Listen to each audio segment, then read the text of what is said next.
Matthew chapter 9. And he entered into a ship and passed over and came into his own city. And behold, they brought to him a man sick of the palsy, lying on a bed. And Jesus, seeing their faith, said unto the sick of the palsy, Son, be of good cheer. Thy sins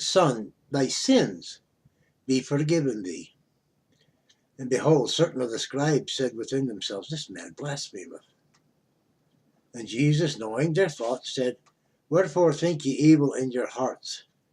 For whether is easier to say, Thy sins be forgiven thee, or say, Arise and walk?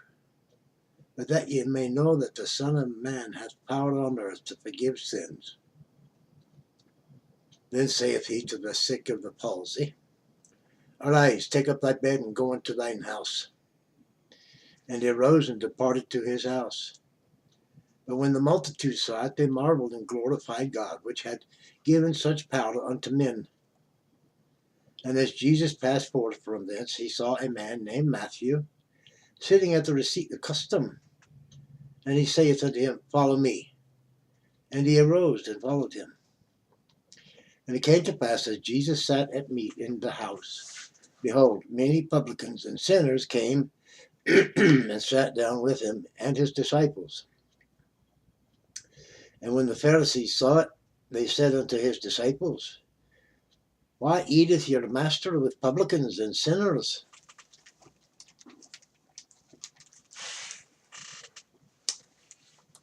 But when Jesus heard that, he said unto them, They that be whole need not a physician, but they that are sick.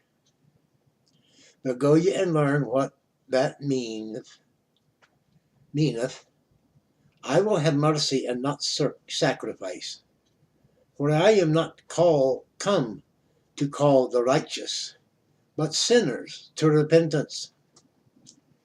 They came to him, the disciples of John, saying, Why do we and the Pharisees fast oft, but thy disciples fast not? And Jesus said unto them, Can the children of the bridegroom mourn as long as the bridegroom is with them? But days will come when the bridegroom shall be taken from them, and then shall they fast.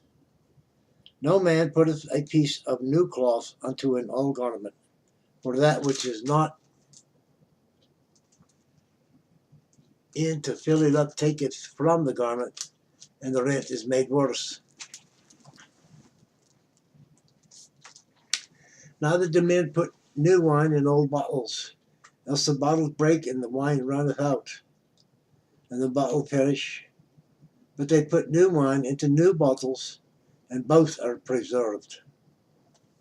While he spake these things unto them, behold, there came a certain ruler, and worshipped him, saying, My daughter is even now dead, but come and lay thy hand upon her, and she shall live. And Jesus arose and followed him, and so did his disciples. And behold, a woman which was diseased with an issue of blood 12 years came behind him and touched the hem of his garment. For she said within herself, If I may but touch his garment, I shall be whole. When he saw her, he said, Daughter, be of good comfort. Thy faith hath made thee whole. Was made whole from that hour. And when Jesus came into the ruler's house, and saw the minstrels and the people making a noise, he said unto them, Give place, for the maid is not dead, but sleepeth. And they laughed him to scorn. But when the people were put forth, he went in, and took her by the hand, and the maid arose.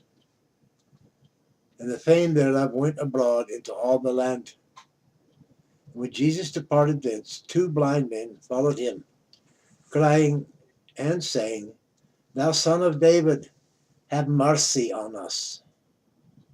And when he was come unto the house, the blind men came to him. And Jesus saying to them, Believe ye that I am able to do this? They said unto him, Yea, Lord. Then touched he their eyes, saying, According to your faith be it unto you. And their eyes were opened, and Jesus straightly charged them, saying, See that no man know it. But they, when they were departed, spread abroad his fame in all the country. As they went out, behold, they brought him a dumb man possessed with a devil. And when the devil was cast out, the dumb spake. And the multitudes marveled, saying, It was never so seen in Israel. But the Pharisees said, He casteth out devils through the prince of devils. And Jesus went about all the cities and villages, teaching in their synagogues, and preaching the gospel of the kingdom, and healing every sickness and every disease among the people. But when he saw the multitude, he was moved with compassion on them, because they fainted and were scattered abroad as sheep having no shepherd. Thus saith he unto his disciples, The harvest is truly plenteous. The harvest truly is plenteous, but the laborers are few. Pray ye therefore the Lord of the harvest, that he will send forth laborers into his harvest. That concludes Matthew chapter 9. Thank you for viewing. Give us a thumbs up down below. I like it. And if you like it, you share it. Send somebody a text or an email or something saying, Hey, check out Michael 1950-61. Okay. Reading of the King James Bible, chapter by chapter. That's what we're currently doing. Thank you so much. Like, share, comment, subscribe. Join our little tribe. Ta.